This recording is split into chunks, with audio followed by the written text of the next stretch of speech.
Yes, guys, what's going on? Welcome to AdamMcKola TV. This is the match preview for Manchester United against LASK Linz in the next, well, it's not even the next round, in the second leg of our round against them in the Europa League. Now, we will obviously go through to the last 8 once we complete this tie against LASK Linz, and the tournament really heats up once we are there. This last 16 tie is all but done after a 5-0 win for Manchester United in the first leg in Austria, which feels like an absolute age ago now.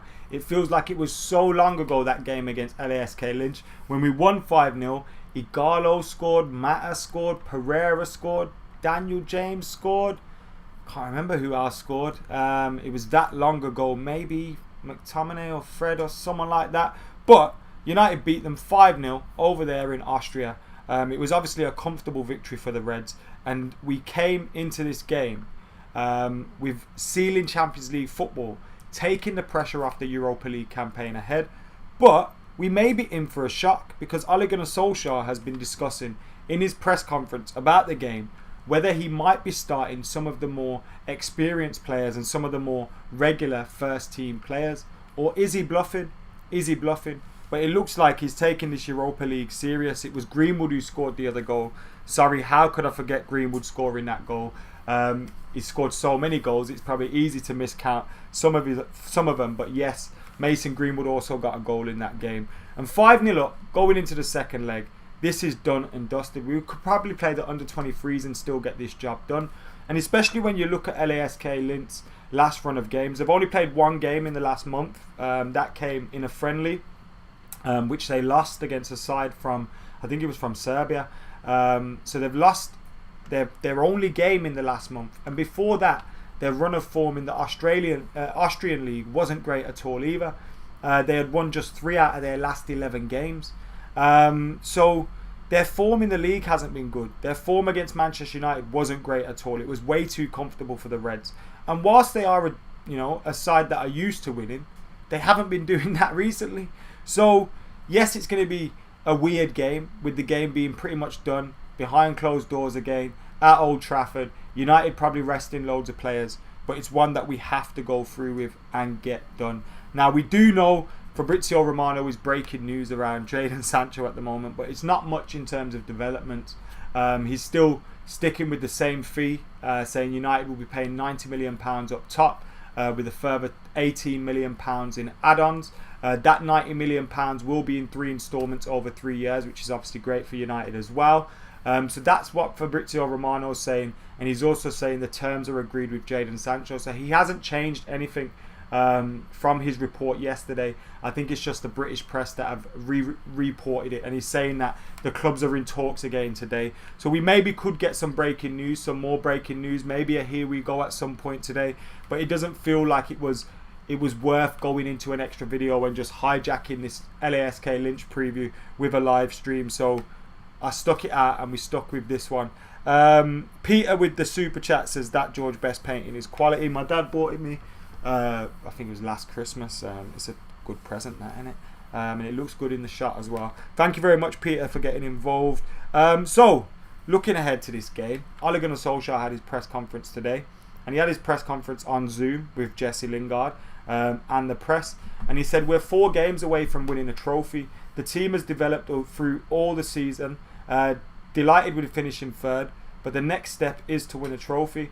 It's nice to finish 3rd, but it would be even better to lift a trophy at the end of the season. The players want to play, they don't want to break. It's not easy to say, no, you're resting. I hope the players need to win like I do. For me, we go into the tournament with players wanting to win, and we won't be giving them a break. Jesse Lingard was also in there, and he said, not had the best of seasons, and lockdown I've wanted to impress the manager. The hard work paid off against Leicester, and the goal gives you confidence. I'm looking forward to playing in the next game. Every game, every minute I play, I've got to try and impress and do as much as I can to help the team and impress the manager. It's the perfect way now to get a run in the tournament. Then Solskjaer was speaking about the team selection. He said Jesse Lingard will be starting tomorrow, and the team won't be too different from the game against LASK in March. He also said Axel started getting niggles and had to have an operation in his foot. He'll be back early September. Same with Luke Shaw. should be ready for when the league starts. So that's Luke Shaw and Axel Tuanzebe, who weren't registered in the Europa League squad for Manchester United. They're not part of the 30-man squad, so they can't participate in any part of the tournament. Chris Smalling's also not in Roma's squad. He returns to Manchester United as we look to get a permanent deal done for him. But Solskjaer did talk about him, and he was speaking about the transfer window briefly as well today in his press conference, and he said the transfer window is a long one. Every transfer takes its course. It is what it is. So if there's any news, we will update you. There is no right or wrong way. Where's the bit about Smalling? Here it is. And thanks to United Report for these quotes. He said, I think Chris has shown how valuable he is for Man United, and this season was about being a regular, proving how good a centre-back he is. I wanted to give Harry, Vic and Axel a chance, so we find out Roma was best for him. He has shown his season. He will be valuable. I have been speaking to him throughout and have been delighted with him this season. Now, some people are going to get nervous and start to think, oh, is Ollie going to give Chris Smalling an opportunity in this team again? And it wouldn't surprise me if that happened and Chris Smalling came back and was part of our 5 centre-halves or something like that with Bailly, Maguire, Lindelof and Axel Tuanzebe. But I think Ole Gunnar Solskjaer is a little bit bluffing here as well and trying to smoke out some offers. He's not going to come out and say, look, Chris Smalling, I want to get rid of him. He needs to go. He's not going to come out and do that. We've just been in negotiations with Roma for him, so we clearly want to sell him. They just couldn't come up with the price. Now we're hearing talks that Juventus, some Premier League clubs could be interested in Chris Smalling. And if that's the case, we need to keep our cards close to our chest and act like we want to keep him so that they come in with a decent bid for him, because we're still in the business of making money and hopefully raising more funds so that we can spend more funds in the transfer market. If you sell Chris Smalling, and that's probably the only way we can sign a centre-half, is selling Chris Smalling, selling Rojo, selling Phil Jones. If we can't get rid of those 3 players, or at least 2 of them, then that's a problem for Ole Gunnar Solskjaer. So I think it kind of has to speak up these players in the press in the hope that someone will come in and buy them. I think Chris Smalling will have a lot of suitors though. And I think since that deal to AS Roma has fallen through, I think many other clubs will be alerted to his availability and maybe out there trying to make a deal happen for him. Solskjaer also said in that one, in the press conference, there is no right or wrong way to coach. For me, I have been here for 11 years as a player and 4 as a coach. I have been influenced by those years. We are working on pressing high, on counter-attacking. Talking about Lingard, he said the more goals he has scored in training, I have seen his confidence grow. Jesse always stays back with the coaches, so that will come. No worries. Jesse Lingard's future, obviously up in the air for Manchester United. But you could look at this game against LASK Linz as a last chance saloon for many of the players. Jesse Lingard, Juan Mata, Andreas Pereira if he's involved. You're looking at some of the defenders. Is Delo going to get an opportunity to play? Teddy Mengi and Ethan Laird. Now it's not last chance saloon for them, but they could show Ollie either I need to go out on loan, I need to keep developing with the reserves, or actually Ollie, I'm ready to challenge for a spot in the first team squad. So that's what Ollie's going to be learning from these players. Sergio Romero, is he going to have a good, Europa League campaign? Because I'm sure he's going to get an opportunity. And if he gets that opportunity, is he going to prove to Ollie that maybe we don't have to bring Dean Henderson back? That might be something that's crossing Ole Gunnar Solskjaer's mind. We're hearing Leeds and a few other clubs are probably interested in Sergio Romero. So this could be the last chance for many players to stake a place, a claim for a place in that Manchester United squad for next season. When you hear about deals getting done for the likes of Jadon Sancho, when you bring in the likes of Bruno Fernandes, when you've got Rashford, Pogba, Marshall, Greenwood all performing well, you need to fight for your spots in that squad and to be backup or rotation to those players. And at the moment, Pereira, Lingard, Mata, they haven't shown that they're good enough to be doing that. You could even argue Daniel James towards the back end of the season, but I think him being a new player, him being new to Old Trafford, he did have a good start to the campaign. I think we overplayed him. I think he's got a little bit of benefit of the doubt there. And he'll be involved in next season's squad, and hopefully he can learn more from that then. There's still hope for him. Whereas with some of the other ones, you've got to think, alright, Mata, you're not going to play much. Probably best for you to leave, as gutting as that would be. Jesse Lingard possibly could be in the same boat. Andreas Pereira possibly could be in the same boat. So you've got to look at this opportunity, and this could be the last one, because the way Ollie's talking about is that in the next leg, The big boys are coming back. We're going to have Maguire and Pogba and Rashford and Martial all back in the team. And if that's the case, that's less game time for these fellas that will be starting against LASK Linz tomorrow. I can see Glenn in the house and he's saying big up, we got 80k. Yes, we've hit 80,000 subscribers. Thank you for subscribing to AdamMcKola TV. If you're watching this video and you're not subscribed, get hitting that subscribe button right now. Like, comment, share, all that good stuff, and join if you can as well. We've got loads coming up. We've got 10:30 PM the United Daily Live. Unless news pops off before then we'll be live before then as well. So make sure you're keeping it locked throughout the day on AdamMcKola TV and Stretford Paddock as well, as the lads will be continuously busy over there with the uploads. We've also got a video coming out on Stretford Paddock about top 5 signings to make Manchester United Premier League winners again, which is coming out soon too. So make sure you subscribe, and the link is in the description below for all of that stuff. So Jesse Lingard starts. Twanzebe and Shaw are out of the squad, so this is not possible for them. And Ollie has been hinting at no rest for some of the big names. LASK Linz, on the other hand, come into this game and they're not in a great vein of form at the moment. They've not played well at all in their last couple of games, and they need to fix up for their own good. But will we see a revival from them? Will we see United go into this game, maybe take one eye off the ball and let LASK Linz get a little sniff and a win or a draw or something like that? That's possible. That's possible, because United are probably going to be thinking, we're through to the next round here. We don't need to worry about anything. So you have to consider that. Now, when you look at LASK Linz's form, they lost their last game against Shenika. Before that, they haven't played. So that was on the 29th of July, a week ago. They haven't played before then since the 5th of July. And they lost their last 3 games in the league. Before that, they went on a run of winning 3 games. And before that, they went on a run of winning nothing in 5 games. That was before the defeat. After the defeat against Manchester United. So their form has taken a mad dip since that defeat against Manchester United in the Europa League. I'm not sure whether they were both linked, whether because the Austrian Bundesliga, so they finished top of the Bundesliga before it splits into 2, and then it kind of splits into like the Championship group and the relegation group. And once it split into 2 groups, that's when their form started to dip off. So it maybe could have been that as well, but you wouldn't have expected that from them, not to be finishing 4th, 5th, and on such a bad run of form. But here we are anyway.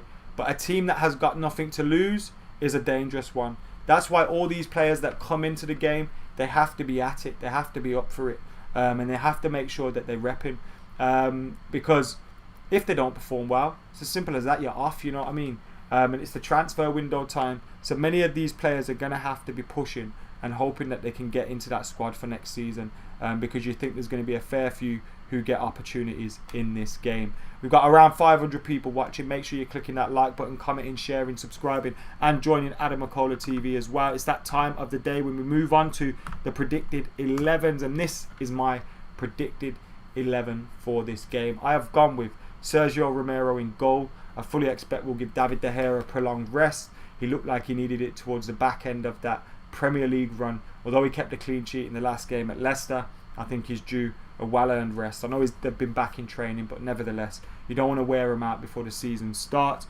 Then I've gone with Dalot, Mengi, Bailey and Laird. Ethan Laird has played in the Europa League already, away from home. I'm fully confident he can do a job in a home game for Manchester United, and I'd play him in this one as well. Eric Bailly hasn't had much football over the last couple of months. It'd be good to see him play in that team alongside AdamMcKola. So you've got the youth and the experience of Eric Bailly. I was going to say hopefully a calm and composing experience next to him, but it is Eric Bailly and is a little bit mental. Diogo Dalot with an opportunity in there as well. I've put him in the team. Then I've gone for McTominay, Fred in the side, in the midfield. So you keep that. I did consider like a Jimmy Garner or someone playing, but McTominay and Fred didn't play much football at all, and I think kind of reassuring that defence, if you've got Mengi and Ethan Laird and Dalot with some of their first starts in ages, and just getting McTominay and Fred in front of them could be a sturdy start to go in on. Daniel James, Mata, Lingard and Igalo I've gone with. Now you could see Mata on the right, James on the left, Lingard through the middle. I fully expect this is a 3 in behind Igalo that can move around. You're not giving game time to Marshall, Pogba, Rashford, Bruno.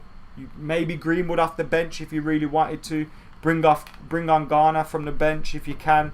I don't want to see Maguire or Lindelof or Wan-Bissaka or any of these guys in the team. It's just pointless to be involved in them, I think. We're 5-0 up. Let's use that game for the relief it's given us. If this was mid-campaign, we wouldn't have played all our stars. And I think Ollie's maybe just saying it in the press that we're going to go strong, and then we're not. And he says it's going to be a very similar team to the one that played against LASK in the last game. So what was the last game? 11 against LASK Linz.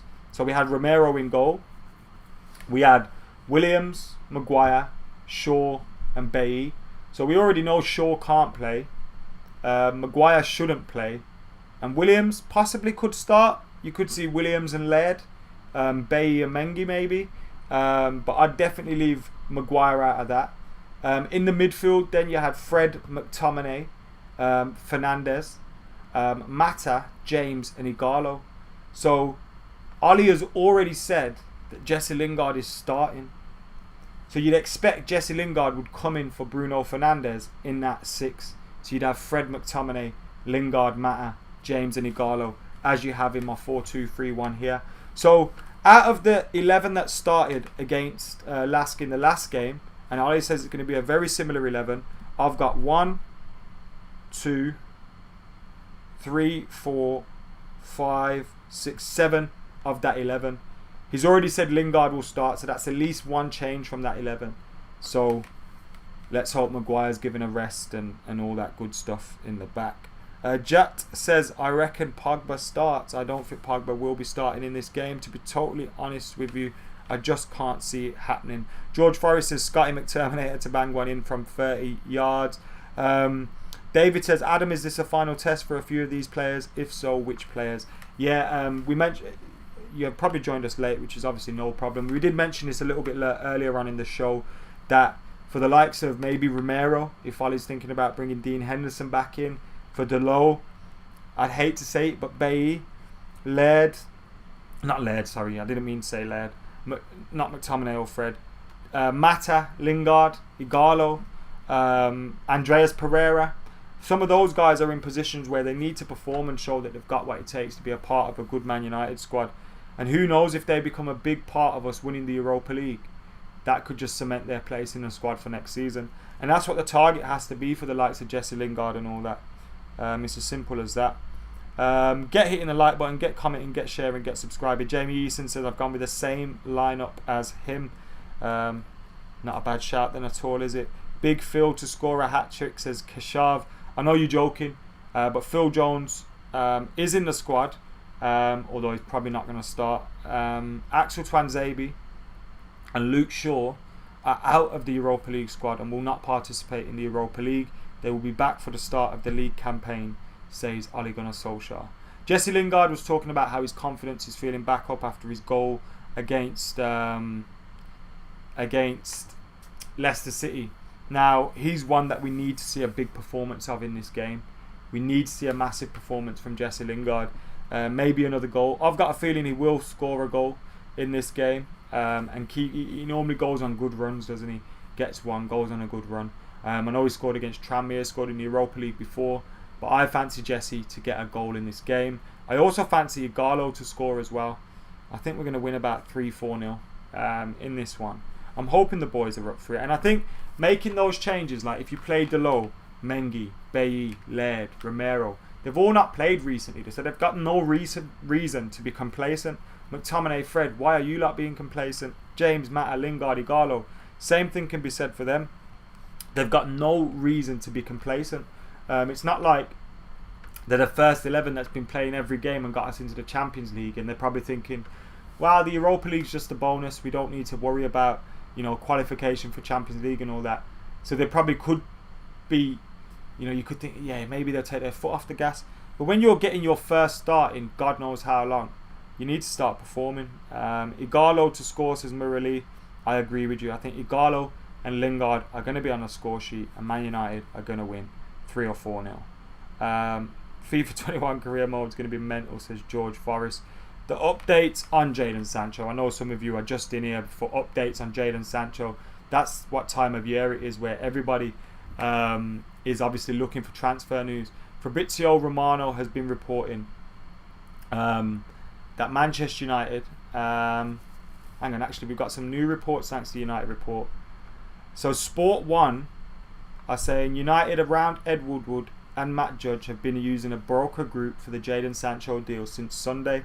They are tinkering with the mega offer, which should arrive at Borussia Dortmund later this week. Man United... I'm reading the same thing out again. There's also been a report that Brandon Williams has signed a new contract at United until 2024, plus the option for an extra year. But Fabrizio Romano, with the latest reports on Jadon Sancho, says United and Dortmund are in talks all day to find the right solution for Jadon Sancho. Jadon Sancho will earn around £250,000 per week at Manchester United. United and Dortmund are close to agreeing a fee for Jadon Sancho. United are expecting to pay an initial €100 million, which is £90 million, over 3 instalments, and another €20 million in performance-related add-ons. So that is a fantastic deal for Manchester United if we can make it happen. A lot of English press today have been talking about over 300k per week for Jadon Sancho, and they're obviously going to inflate every single thing that comes out of this deal. I'd prefer to stick with Fabrizio Romano, who's one of the most reliable out there, and £250,000 per week for someone of the stature in the game of Jadon Sancho. Despite how young he is, the commercial value he will have to the club, how sought after he would have been. I mean, when you look at the money Callum Hudson-Odoi is on at Chelsea, 200 grand a week, or 180 grand or something like that per week, some ridiculous figures about. So I think Jadon Sancho would be more than deserving of a 250 grand a week contract at United. Not that I'm that arsed about wages, unless it's Alexis Sanchez absolutely stealing a living. Smash that like button, guys and girls, says Minnie in the comments. Yes, do as Minnie says and hit that like button. Who would you rather, Grealish or Van der Beek? I get asked this question every single day, and my answer has never changed. It is Jack Grealish for me all day long. Simon Peach is on holiday. I've seen his last few tweets saying he was on holiday, so I've not seen anything more on from Simon Peach since then.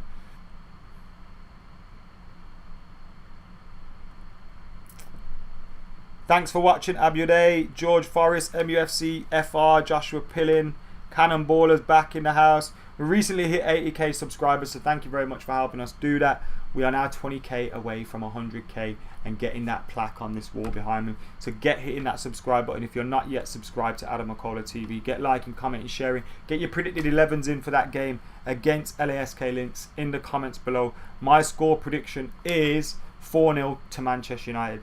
That is my 11. Romero, Delo, Mengi, Bailly, and of course Ethan Laird. Although I wouldn't mind seeing Fosu Mensah start if Delo didn't start, maybe. McTominay and Fred in the midfield. James Mata, Lingard, and Odion Igalo. That is my 11 for the game. My predicted score is 4-0. Thank you for tuning in. Remember, we will be back a little bit later on today with United Daily Live. Who knows, we might get the here we go from Fabrizio Romano and be live before then. But if we don't, we'll be live at 10:30 p.m. UK time for United Daily Live, as we are every single day. So keep it locked, like, comment, share. United are playing LASK, and surely it can't go wrong with a 5-0 lead, right? Famous last words? Who knows? See you in a bit.